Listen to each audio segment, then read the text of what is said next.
Position کافی کمزور ہوئی کیونکہ وہ دیانتداری کے ساتھ ثالثی کی کوشش کر رہا ہے، لیکن ایسے لگ رہا ہے جیسے وہ امریکہ کے ہاتھوں استعمال ہو گیا یا ہو رہا ہے۔ لیکن پاکستان کے دفتر خارجہ کی طرف سے دوستوں کسی قسم کا کوئی ریئیکشن نہیں آیا، اور اگر یہ 10 جہاز نہیں بھی تھے اور 2 جہاز تھے جن کے بارے میں ٹریک ریکارڈ موجود ہے، سیٹلائٹ امیجز موجود ہیں جن میں پاکستان کراچی نام لکھا ہوا تھا، ہمارے پرچم کو آپ ان جہازوں پر دیکھ سکتے ہیں، تو کیا کہیں ایسا تو نہیں ہوا کہ یہ جہاز امریکہ کو تحفے کے طور پر دے دیے گئے کہ جناب ہم آپ کو تیل لے کر دیتے ہیں؟ کیونکہ اگر آپ کو یاد ہونا، اس سے پہلے بھی ہماری ہسٹری اسی قسم کی رہی ہے، ہم نے اپنے لوگوں کو پکڑ پکڑ کر امریکہ کے حوالے کیا۔ جب امریکہ میں ڈونلڈ ٹرمپ نے حلف اٹھایا تو اس کے بعد ایک بہت ہی ہائی ویلیو ٹارگٹ کو امریکہ کے حوالے کیا گیا، اگر آپ کو یاد ہو۔ اس کے بعد ہم نے ان کو جو معدنیات کی اور منرلز کی شکل میں بہت سارے معاہدے آفر کی، اور بہت ساری امریکن کمپنیز جو ہیں انہوں نے پاکستان کے ساتھ ان معاہدوں کو آگے بڑھانے میں دلچسپی کا اظہار بھی کیا، اور بہت سارے معاہدے ہو بھی گئے۔ تو کہیں ایسا تو نہیں ہے کہ ہم ان کو کچھ آفر کر رہے ہیں، اور یہ جو آفرز کروائی گئی ہیں ماضی کے اندر، اس میں ایک مزید آفر کا اضافہ ہو گیا اور تیل ہم نے ان کے حوالے کر دیا، کیونکہ ڈونلڈ ٹرمپ نے اگر یہ بات کہی ہے تو یقیناً اس میں کچھ نہ کچھ ایسا ضرور ہوگا جو پاکستان نے ان کے حوالے کیا، اور اگر یہ جھوٹ ہے تو دفتر خارجہ کو کم از کم اس کے اوپر بات جو ہے کرنی چاہیے۔ یہ جتنے تمغہ حسن کارکردگی والے صحافی ہیں نا، وہ آپ کو بولتے ہوئے نظر نہیں آتے، مکمل خاموشی ہے۔ پاکستان کے دفتر خارجہ کا اس پہ کیوں ریئیکشن نہیں آیا؟ کسی صحافی کو اتنی توفیق نہیں ہوئی کہ وہ دفتر خارجہ سے رابطہ کرتے اور کہتے کہ ڈونلڈ ٹرمپ نے یہ کہا ہے پاکستان کے بارے میں کہ شاید ان کے اوپر 10 جہازوں کے اوپر پاکستان کا پرچم تھا۔ تو ڈونلڈ ٹرمپ کہنا کیا چاہتا ہے؟ اور پھر سے ایران کے خلاف اندھا دھند جنگ چھیڑنے اور لڑنے والے امریکہ کو اب یہ جنگ خاصی بھاری پڑ رہی ہے۔ وال اسٹریٹ کی ایک رپورٹ سامنے آئی اور اس رپورٹ میں یہ دعویٰ کیا گیا ہے کہ 4 ہفتوں میں 850 سے زائد ٹوماہاک میزائل فائر کیے گئے۔ پینٹاگون، جس کے اندر ایک تشویش پائی جاتی ہے اور وہ اپنے آرسنل کو بار بار دیکھ رہے ہیں، اس سے پہلے یہ کنسرن جو تھا وہ پینٹاگون کی طرف سے مختلف رپورٹس میں ظاہر کیا جا چکا ہے کہ ہم نے جتنا ٹائم ہمیں لگا ان ہتھیاروں کو بنانے کے لیے، ہم نے بہت تیزی کے ساتھ ان ہتھیاروں کو ایران کے خلاف استعمال کیا۔ اور ہمیں ایک بات یہ بھی یاد رکھنی چاہیے کہ نیٹو کے اندر چونکہ امریکہ بھی ہے، امریکہ روس کے خلاف بھی اپنی پوری جو فورس ہے اور جتنا بھی اسلحہ ہے وہ مہیا کر رہا ہے۔ اور اگر آپ کو یاد ہو، دنیا کے دیگر بیسز کے اندر بھی ان کو اپنے بہت سارے ڈیفنس سسٹم کو وہاں سے پل آؤٹ کرنا پڑا، اور اس کی ایک قیمت ہے۔ تو یہ میزائل 1000 میل سے زائد فاصلے تک مار کر سکتا ہے، اور خاص طور پر اس لیے یہ اہم ہے کیونکہ اس کی مدد سے پائلٹس کو خطرناک فضائی حدود میں بھیجنے کی ضرورت کم ہو جاتی ہے۔ اگر پاکستان نے بھارت کے اندر حملہ کرنا ہو یا بھارت نے پاکستان کے اندر حملہ کرنا ہو، تو ضروری نہیں کہ آپ زمینی کارروائی کریں یا پھر آپ ان کی فضا میں جا کر یہ کارروائی کریں، آپ اپنی حدود کے اندر رہتے ہوئے بھی یہ کارروائی جو ہے کر سکتے ہیں۔ دوستو مسئلہ یہ ہے کہ ہر سال ان میزائلوں کی محدود تعداد میں تیاری کی جاتی ہے، جبکہ ایک میزائل کی قیمت تقریباً $3.6 ملین تک ہو سکتی ہے، اور اسے بنانے میں تقریباً 2 سال لگ جاتے ہیں۔ پیسہ تو چلیں جائے گا ہی جائے گا، لیکن جو ٹائم اس فریم ہے اس میں بہت ہی امپورٹنٹ ہے۔ آپ دیکھیں کہ سوئٹزرلینڈ نے جو ان کو کھیپ تیار کرنے کے لیے کہا تھا نا، سوئٹزرلینڈ کو تو انکار کر دیا ہے، انہوں نے کہا جی کہ ہم آپ کو اب یہ ٹوماہاک میزائل جو ہیں وہ نہیں دیں گے۔ تو اس کا مطلب یہ ہوا کہ اگر آپ کو ٹوماہاک میزائل امریکہ سے چاہیے تو آپ کو درخواست بہت سال پہلے دینی پڑے گی، اور اس میں کئی برس اس آرڈر کی کمپلیشن میں لگ سکتے ہیں۔ دوستو دوسری جانب امریکی حکام کا موقف ہے کہ فوج کے پاس اپنے مشن کے لیے کافی وسائل موجود ہیں، تاہم ماہرین خبردار کر رہے ہیں کہ اگر یہی رفتار برقرار رہی تو مستقبل کی جنگوں کے لیے اسلحے کی کمی ایک بڑا مسئلہ بن سکتا ہے۔ یعنی امریکہ چین سے نہیں بیٹھے گا، وہ اسلحہ بناتا ہے، اور اسلحہ بنانے کے بعد اس کی خواہش ہوتی ہے کہ اسے دنیا میں کسی بھی کمزور ملک کے اوپر جو ہے استعمال کیا جائے، لیکن اس دفعہ اس کا مقابلہ ایران کے ساتھ ہے دوستو، جس کے باعث فوری طور پر پیداوار بڑھانے پر غور کیا جا رہا ہے۔ لیٹس سی کہ امریکہ اب کیا کرتا ہے اور کس پالیسی کے تحت وہ کام شروع کریں گے۔ لیکن ویورز، واشنگٹن میں آج کل اس جملے کی انتہائی گونج سنائی دے رہی ہے۔ یہ بھی میں آپ کو بتا دیتا ہوں کہ یہ جملہ کیا ہے کہ جنگ سے پہلے مذاکرات کے دوران ہم نے ایران سے تقاضا کیا کہ اپنا افزودہ یورینیم امریکہ کے حوالے کر دو۔ آپ کو یاد ہوگا کہ یہ پہلا موقع نہیں ہے جب امریکنز نے یہ جو ڈیمانڈ تھی وہ ایرانیز کے سامنے رکھی کہ جتنا بھی یورینیم اس وقت تمہارے پاس موجود ہے، اس پورے پلان کو ختم کرو، اپنا جو نیوکلیئر پروگرام ہے اسے رول بیک کرو، تو پھر تمہارے ساتھ بات ہوگی۔ تو ایران نے انکار کیا، اور پھر ایران نے اس کا جواب دیا کہ جو جنگ میدان میں تم جیت نہیں سکتے، ہم اسے ٹیبل پر کیسے ہار دیں۔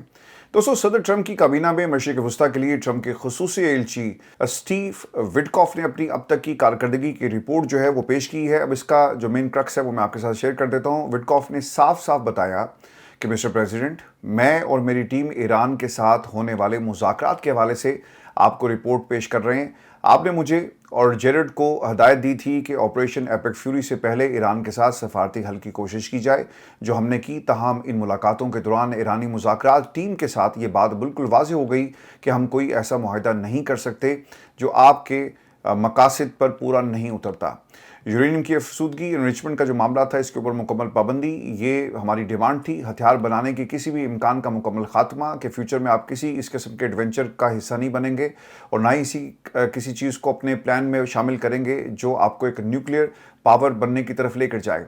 اس کے ساتھ ساتھ جو ان کی ایٹمی تنصیبات تھی، ان کا مکمل خاتمہ کر دیا جائے گا، ان کو تباہ کر دیا جائے گا جنہیں آپ نے آپریشن مڈ نائٹ میں ہیمر میں تباہ کیا، اور اس کو میک شور کیا جائے گا کہ جو کچھ بچ چکا ہے اسے بھی تباہ کر دیا جائے۔ کسی بھی قسم کے مواد کا ذخیرہ نہ کرنا جس کی انہوں نے کھلم کھلا خلاف ورزی کی،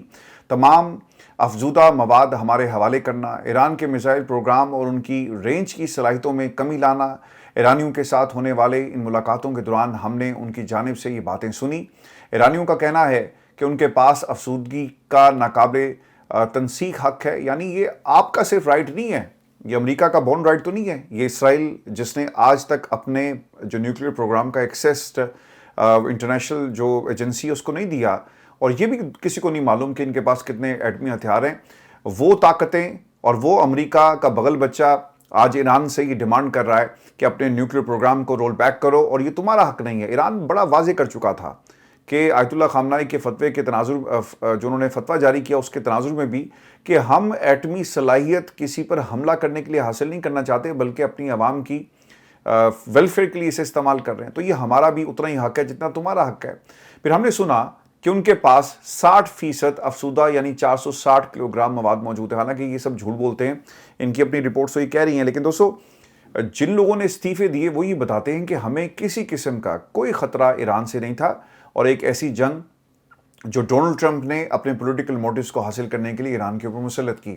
جس سے 11 ایٹمی بم جو ہیں وہ بنائے جا سکتے ہیں۔ یہ باقاعدہ طور پہ اس رپورٹ کا حصہ ہے جو وٹکاف نے پیش کی، اور آخر میں ہم نے یہ بیان سنا کہ وہ سفارتی طور پر وہ سب کچھ نہیں دیں گے جو ہم فوجی طاقت سے حاصل نہیں کر سکتے۔ ان کی حکومت نے اپنی مذاکراتی ٹیم کو وہ معاہدہ کرنے کا اختیار نہیں دیا جس کا آپ نے مطالبہ کیا تھا۔ میں آج آپ کو یہ رپورٹ دے سکتا ہوں کہ ہم نے آپ کی خارجہ پالیسی کی ٹیم کے ساتھ مل کر 15 نکاتی ایکشن لسٹ جو ہے وہ تیار کی ہے، جو امن معاہدے کے فریم ورک کی بنیاد بنے گی۔ اسے پاکستانی حکومت کے ذریعے پہنچایا گیا جو ایک ثالث کا کردار ادا کر رہی ہے۔ اس کے نتیجے میں بہت مثبت پیغامات اور بات چیت سامنے آئی، جیسا کہ آپ نے حال ہی میں پریس کو بتایا، لیکن یہ حساس سفارتی بات چیت ہے، اور آپ نے ہمیں ہدایت دی کہ مخصوص شرائط پر رازداری برقرار رکھی جائے اور میڈیا کے ذریعے مذاکرات نہ کیے جائیں۔ ڈونلڈ ٹرمپ کے سامنے وٹکاف نے یہ تمام چیزیں جو ہیں وہ پیش کی، لیکن رازداری سر دنیا کو پتہ چل رہا تھا کہ آپ کون سا کھیل کھیل رہے ہیں۔ آپ کے 15 ڈیمانڈز کیا تھی وہ امریکنز نے تو نہیں بتائی،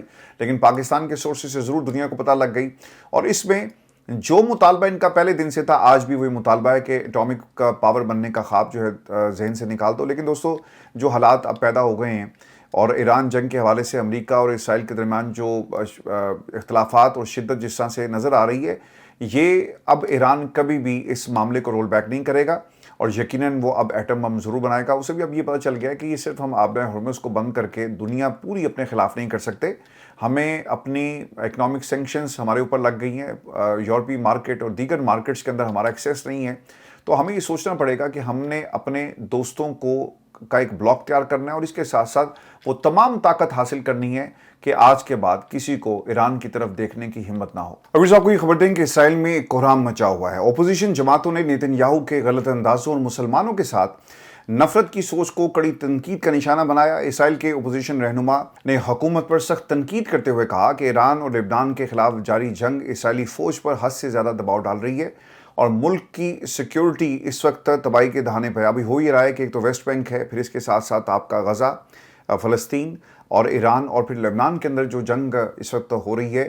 یقیناً ایک پریشر جو ہے وہ آپ کی اسرائیلی فوج کے اوپر ان لوگوں کو نظر آ رہا ہے، اور اس پر اپوزیشن لیڈر جو وہ بول بھی رہے ہیں کہ اس سے ہماری سیکیورٹی کمزور پڑے گی، اور لوگ اس وقت اپنی حکومت کے خلاف بات بھی کر رہے ہیں۔ دیکھیں، میں نے اس سے پہلے بھی بات کہی تھی متعدد پروگرامز کے اندر کہ رجیم چینج کا خواب ایران کے اندر دیکھا گیا، لیکن اب ایسا لگتا ہے کہ کہیں اگر یہ جنگ